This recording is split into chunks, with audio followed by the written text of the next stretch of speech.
There's a spot in the tour script where you say, and this is what brought me to Harvard. And I'd say I had straight Fs my last 3 semesters of high school. I have a GED. I got here when I was 22. And people were really not expecting to hear this from their Harvard tour guide.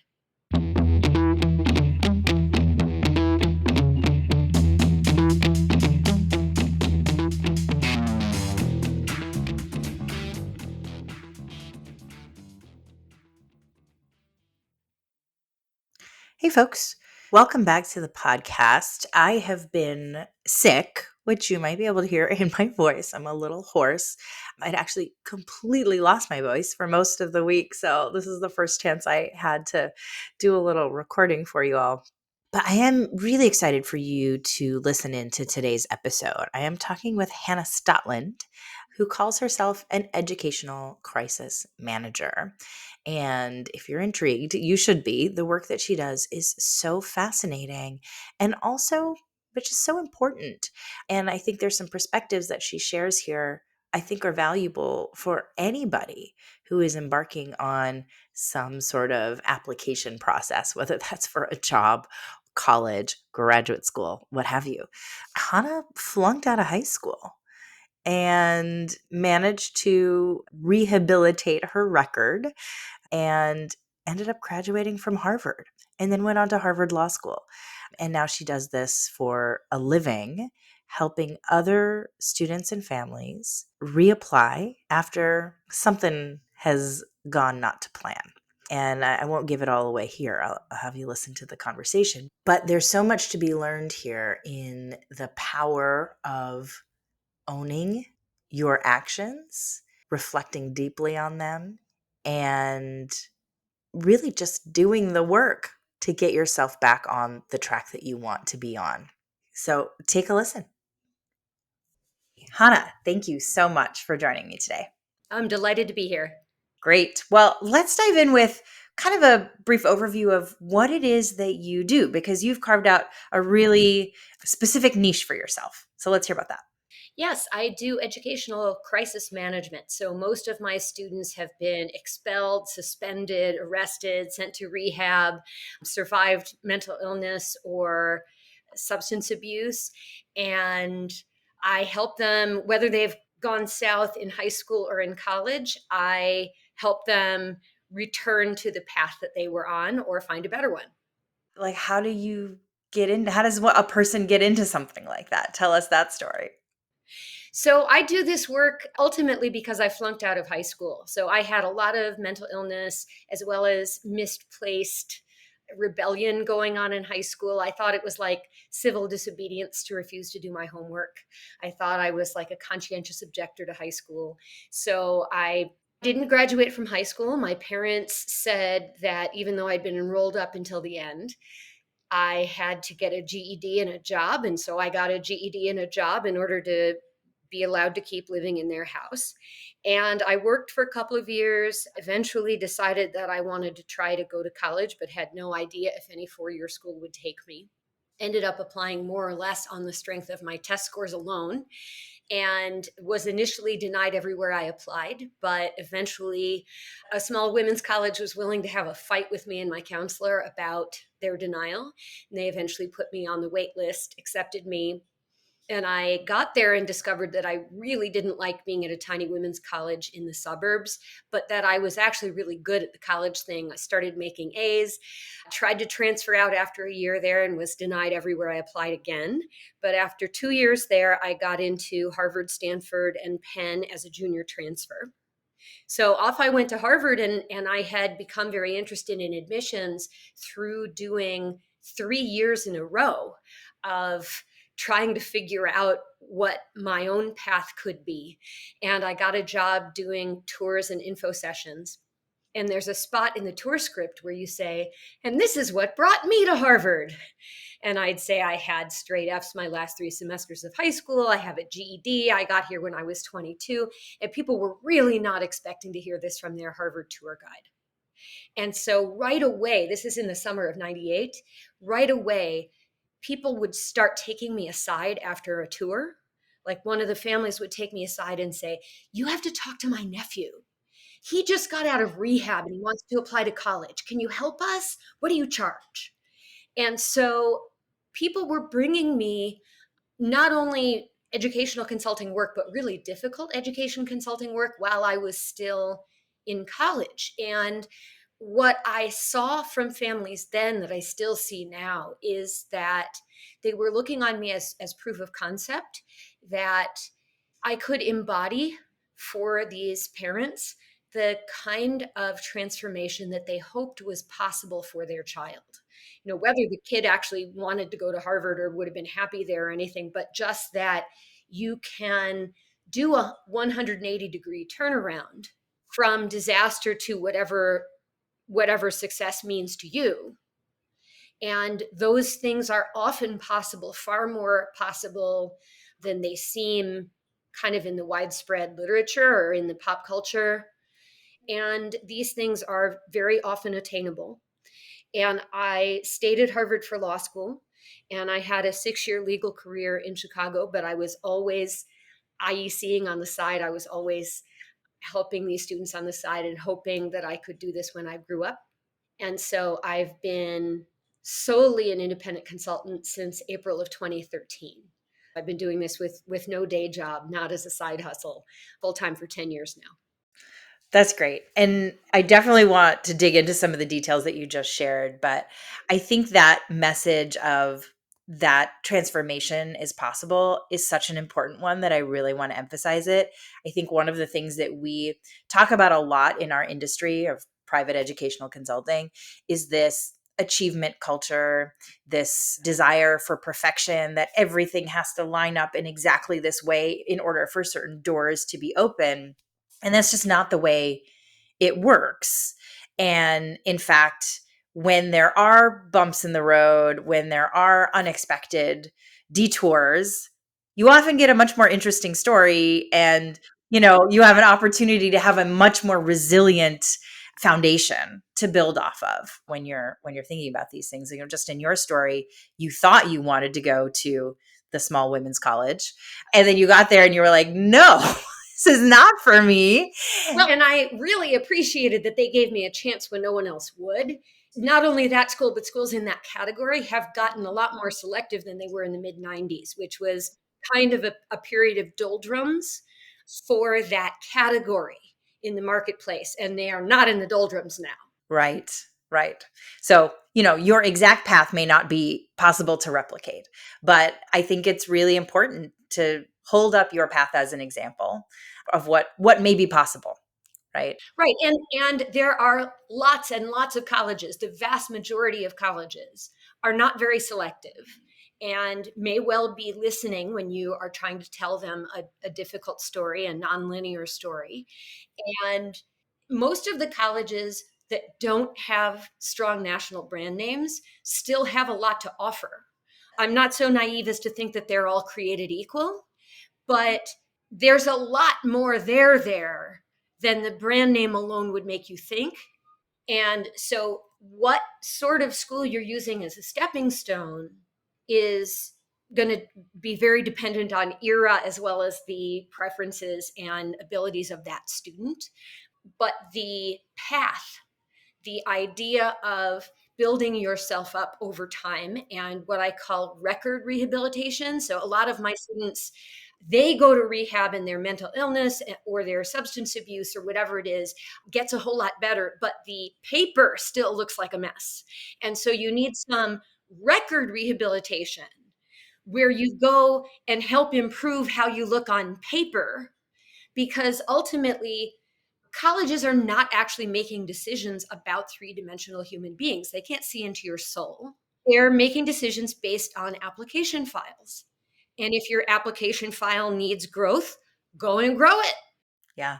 And let's just dive in right there. What are some of the ways you work with students to do that record rehabilitation? What are some of the things that you can suggest to them or help them navigate?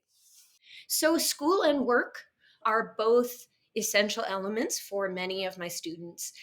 And that can be a 2-year college, it can be a 4-year college that's not super selective. And one of the pluses of that, not only are there many minimally selective four-year colleges that have a lot of the bells and whistles that you may want at a college, whether that's football, whether it's dorm life, whether it's robust performing arts groups you can join. All of those kinds of things are not at all exclusive to the highly selective tier. But also, there's the plus side. If you go there, you might love it, you might thrive and figure out that you don't need to transfer. And maybe you'll be launched on your career or launched toward a fancy brand name for grad school because you're thriving at the not terribly selective four-year school where you started. Work can also be an essential element for many of my students, especially those who are disciplined during college. So I have a lot of kids who get in trouble in college and their GPA is just fine. This is a behavioral issue, whether it's academic misconduct, sexual misconduct, drunken disorderly type of misbehavior. There's a whole lot of ways to screw up. Selling drugs on campus, any of those, the GPA is often just fine for those students, or sometimes outstanding. And what they need to do is gain a little distance, or perhaps a lot of distance. And this can be both distance measured in time, that just time passing, as long as you're using it productively, is beneficial to your brand as an applicant following some kind of disaster. It can also be other kinds of distance. There's a kind of metaphysical distance that happens when you have, let's say, a semester has gone by and you were working full time bagging groceries. That's this sort of data point that's between the problem and you, where you can show I was doing this positively. I think for certain kinds of wrongdoing, there's an element of work that can, I don't necessarily view the work itself as penance, but it can show if you've gotten in trouble in a way that falls into a stereotype of, oh, this is what those entitled kids do. Holding down a job at Wendy's for a semester, it says a lot about your ability to not only accept consequences, but to take orders from someone with lower SATs than you probably had. It illustrates that you don't think you're too good for work that may literally get your hands dirty. And when I say it's not meant to be penance, I mean that I want students in this position to find a job where they're not suffering. My job in this category between high school and college was being a minimum wage worker at my favorite museum. So I was working in my happy place. I tell people, absolutely get this minimum wage job at your happy place, your favorite pizza joint, your favorite theme park, a retailer that you love that's wrapped up in your hobby. Just go get that entry level hourly wage job, and you may actually have a lot of fun there, make friends, all of those kinds of things. But also, everybody knows if you're the new hire at the pizza joint and somebody puked in the bathroom, they're going to hand you a mop, right? And if you held that job for 6 months, the grown-ups reading your application know exactly what that means about your willingness to take the bitter with the sweet. And that is adulting. And colleges and graduate schools recognize that that's what it is. And that's the kind of way, it's one way that work can illustrate. You don't want to just say, oh, I learned from this. You want to show, not tell. And if you were willing to do this and you kept that job, means you showed up on time. It means you took the orders even if your boss is kind of a jerk. All of those things, and colleges and grad schools recognize, if you can hold down that job, that often means you've got your act back together.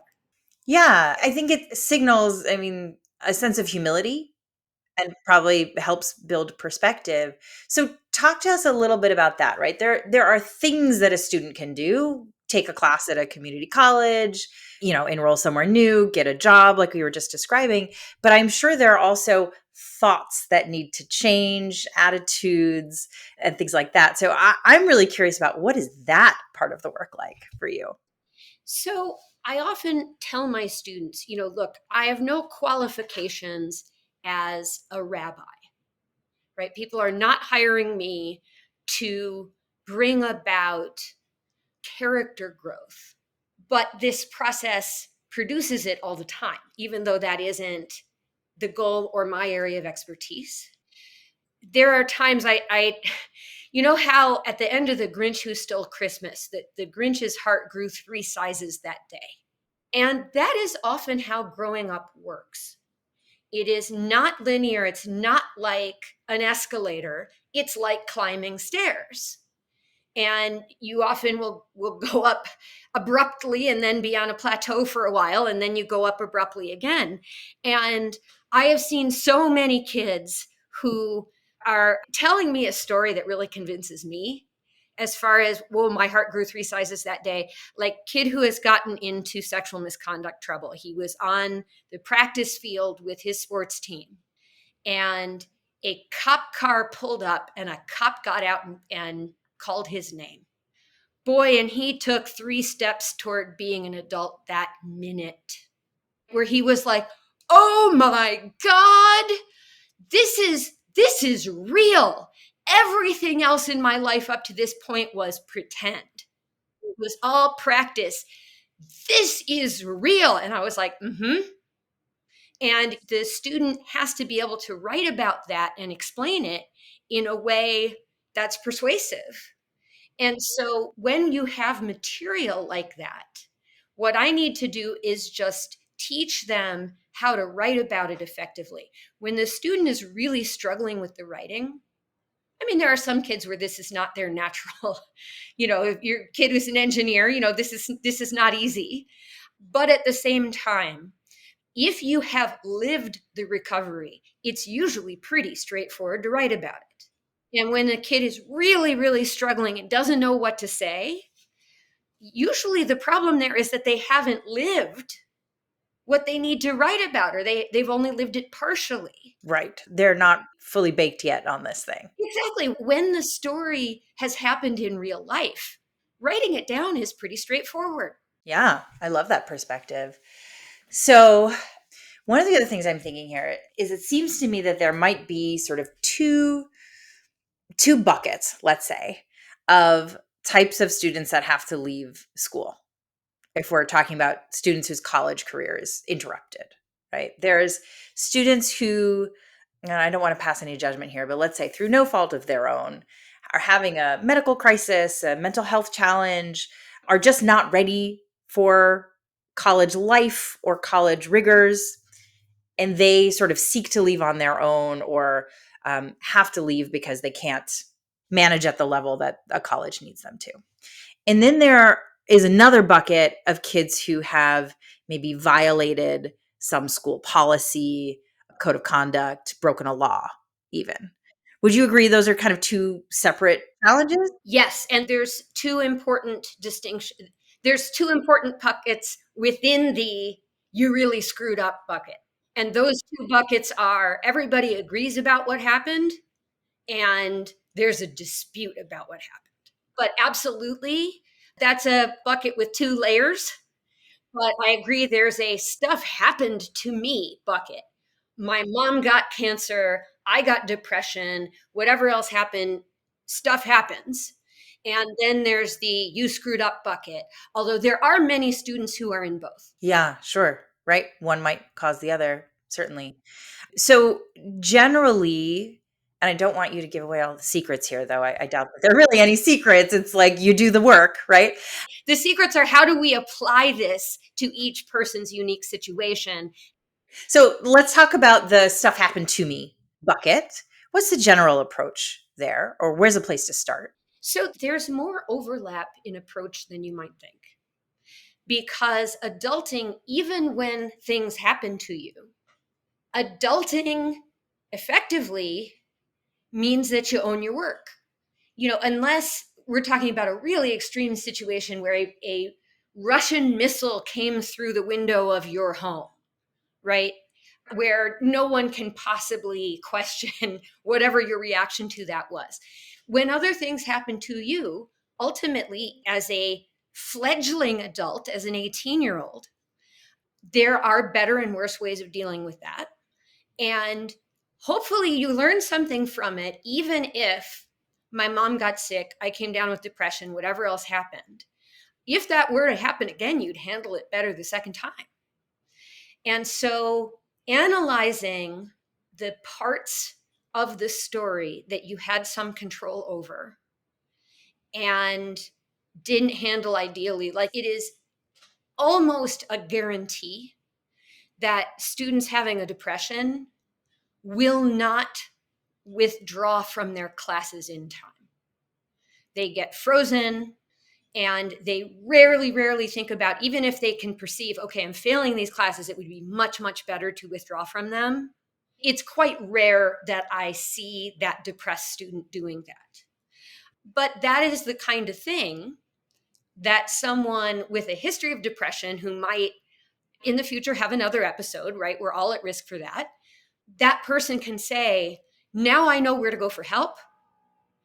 Now I know how to at least call out for the flotation device before I go under the water. Yeah, they might recognize some of the early signs, right, before it's too late. And so showing the maturity and wisdom that you've gained from this story is true even when it's something that happened to you. And that's usually the best way to approach the project. Great. And then what about the other bucket? So the other bucket, this is the division that to me is the most interesting and challenging one, is where you have screwed up and everybody agrees about how you screwed up.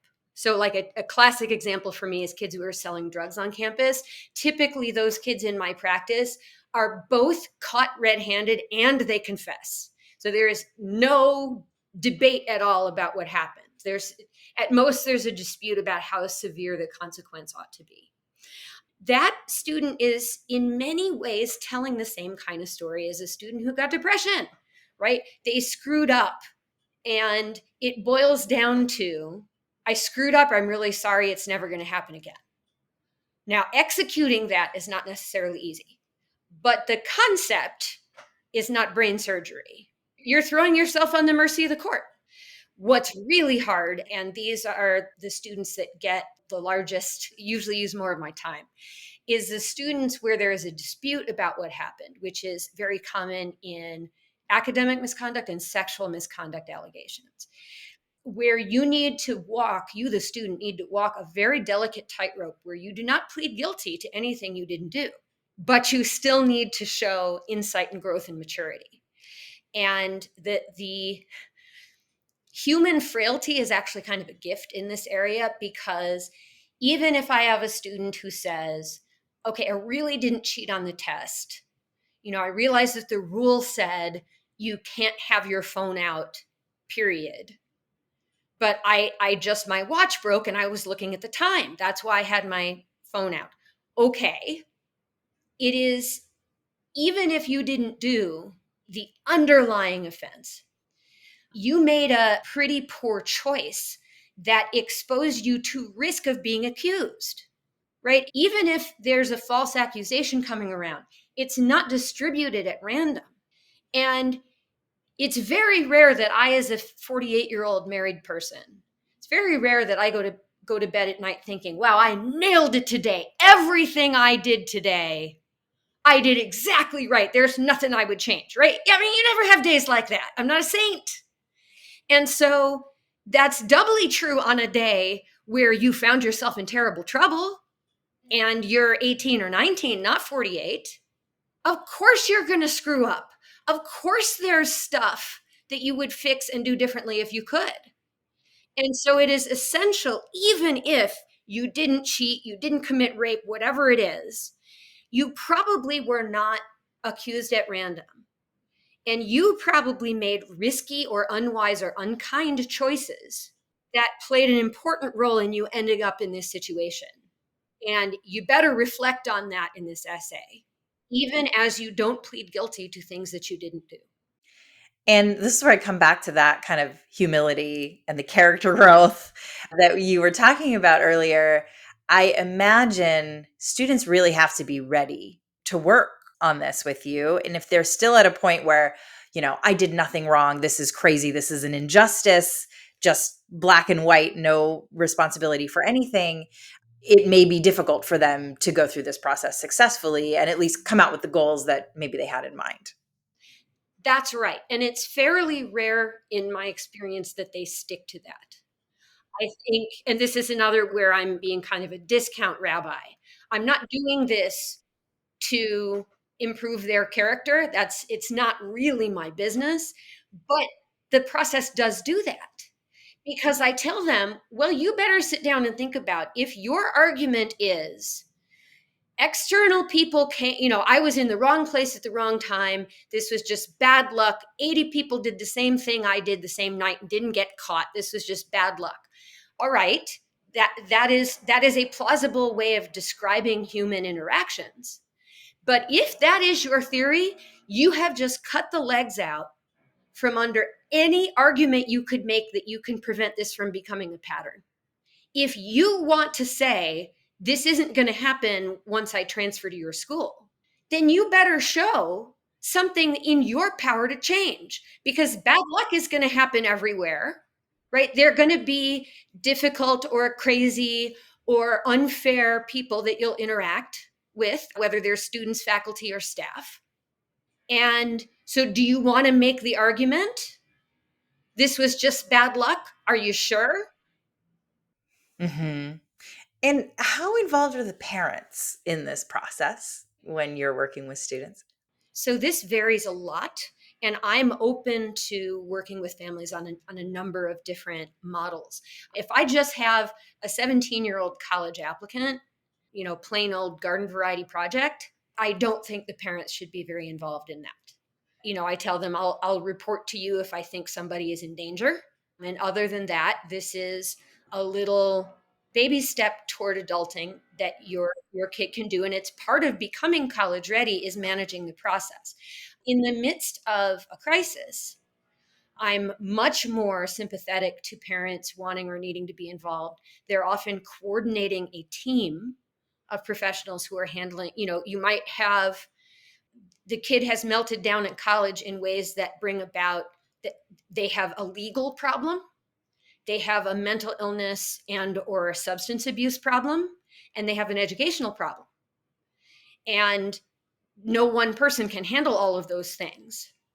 And so we also often have a kid who is very understandably in need of a great deal more support than the average college student. And I'm going to be grilling them, hopefully kindly, but grilling them about the most upsetting or disturbing or painful thing that's ever happened in their life. They had a mental illness breakdown, all the different things. So there's some students who are more shy around their parents and embarrassed and don't want to talk about it in front of them. And that's one way to do it. But there's also a lot of kids who need some moral support when they're talking to me. And in my situations, I think that's very understandable and defensible, even though I often wouldn't support it for a 16 or 17-year-old. Yeah, I think that's a good perspective to share because I think a lot of us, by us, I mean parents, we've gotten to this state of hypervigilance. And, you could trace it to so many different things, but we've seen the increase in what people are calling snowplow parents. And when you're on the West Coast, you might call them lawnmower parents because there's no snow. But these are the parents who really do not want their kids to struggle or face any obstacle. They want to clear the path for them. And in many cases, in my experience, that kind of parenting can lead kids to get into more trouble because they don't know how to deal with challenging situations. They didn't have a chance to practice it when it was sort of safe to learn those things and practice those things before they kind of got out of the house into the real world. So, yeah, I think it makes sense that there's sort of a scaffolded approach to parental involvement depending on the child's situation. Right. And I often see students whose situation has gone down the tubes in large part because they didn't involve their parents soon enough or robustly enough. Do not go through a college discipline process without a real adult helping you. And that does not mean someone who's just appointed by your school. You have to, I want to recognize, as always, students have to make the judgment if they fear being disowned or abused by their parents. But most of the time, what I see is that the child just is embarrassed, doesn't want to disappoint the parent, and the parent is like, oh my God, look, I'm not thrilled that you were having sex, using drugs, whatever it is. But of course, I'm going to help you. And so, this is a really big point that I make both to kids heading off to college and to parents. Parents, it may be really, really obvious to you that you're going to stand behind your kid and try and help them, even if they have committed murder, right? That's really obvious often inside the parent. It's not so obvious to the kid.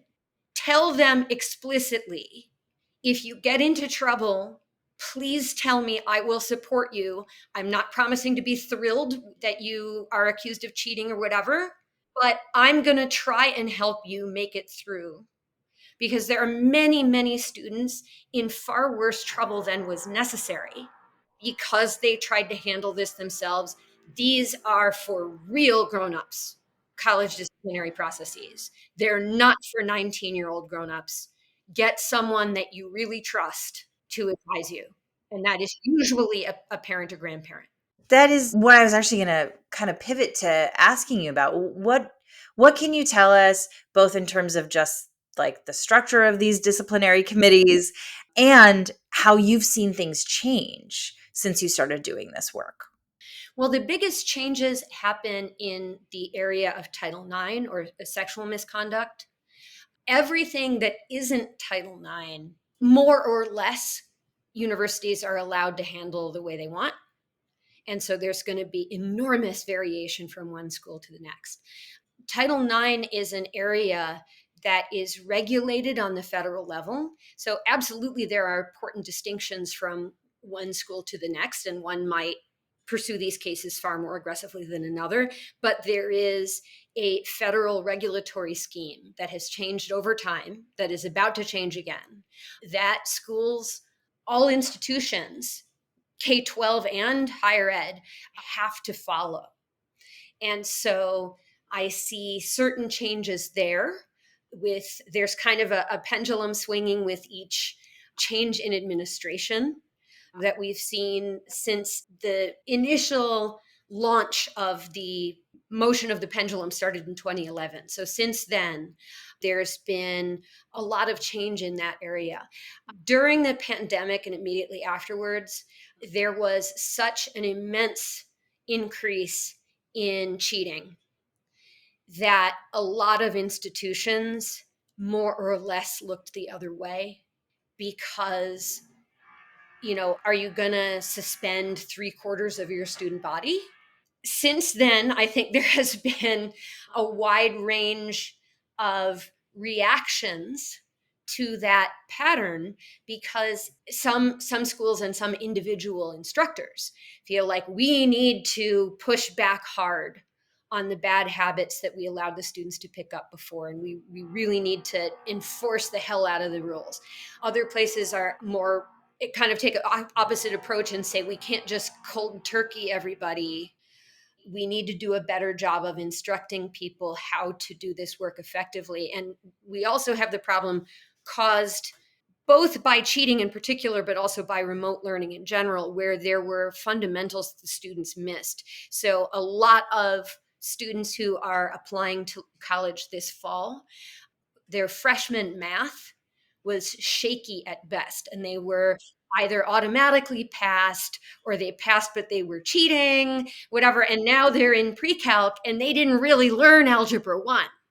And that's a huge problem that isn't necessarily solved through punishment. So these are all things that I have seen some changes over time, especially in academic misconduct and sexual misconduct. It's so interesting. And I'm gonna ask you one more question and then I'll let you go. You've already spent so much of your time with us. You've been very generous. I'm curious, when a student is applying either as a first year or a transfer applicant after some sort of disciplinary issue, whether that was in high school or in college, How is an admissions committee looking at that file differently? Are they collaborating with some sort of disciplinary committee within their university? Are they just evaluating it on the basis of, admissibility the way they would with, let's say, a more traditional student? What's different about the way they're reading those files? So if it's a very minor, well, I should say something that I consider minor. I have seen kids get kicked out of Catholic school for having a nicotine vape, right? Which I think is a huge public health problem and a really low, not much of a discipline problem, doesn't merit the academic death penalty. If a college sees something like that, they may be able to handle that within the admissions office itself, where the primary reader, who is usually a pretty junior member of the staff, is going to kick that upstairs to someone with dean or vice president in their title. And that person saying yay or nay, they're going to weigh in on that file, even if they don't always review each decision. And would they ever talk to the previous institution about that? Like, let's get the details from them. So occasionally they would, yes. So that the federal law called FERPA bars institutions from talking to one another without the signed permission of the student whose files are at issue or their parent if they are a minor. So they can't just pick up the phone and have one college call another unless there's permission there. So often they will seek that permission, and I almost categorically encourage my students to give it, because if you refuse it, the truth is almost never as bad as what they will envision in the sense of information, right? Like you said, no, you can't talk to my high school. Well, you're an axe murderer. Right. What are you hiding? Yeah. Right? They caught you with an AK-47 on campus, right? That's what they're going to think. So it's usually in your best interest if an institution is asking to have that conversation. It's usually in your best interest to say yes, even if you know that your first school is going to say negative things. So you're already telling them the negative things, Right. at least if you're working with me. I occasionally will get a call from a family that's looking for my help with a cover up. And I say, you got it confused. I mean, not only is this not the work that I do, but lying is free. You don't need to pay for expensive expertise to help you lie. Lying is free. You need my expensive help if you're going to tell hard truths. That's what you need me for.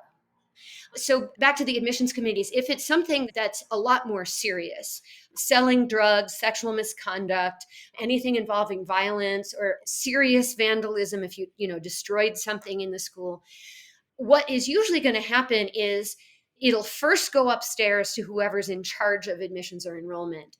But then they're often going to gather a committee of stakeholders from around the university. If the admissions staff is interested in taking you, then they will gather an outside committee, outside vis-a-vis the admissions office, not the university, and say, we're interested in admitting this student, but we want to speak to you, to folks such as public safety, residence life, the general counsel, the internal law firm of the university, could be the Title IX office, if it's a Title IX matter, and could be someone from counseling and psychological services if a student's substance abuse or mental health is part of the picture. That is a tough crowd. And it is a challenge to write essays that are going to be reviewed by people with really different viewpoints. I mean, the job of the general counsel is to avert risk for the university.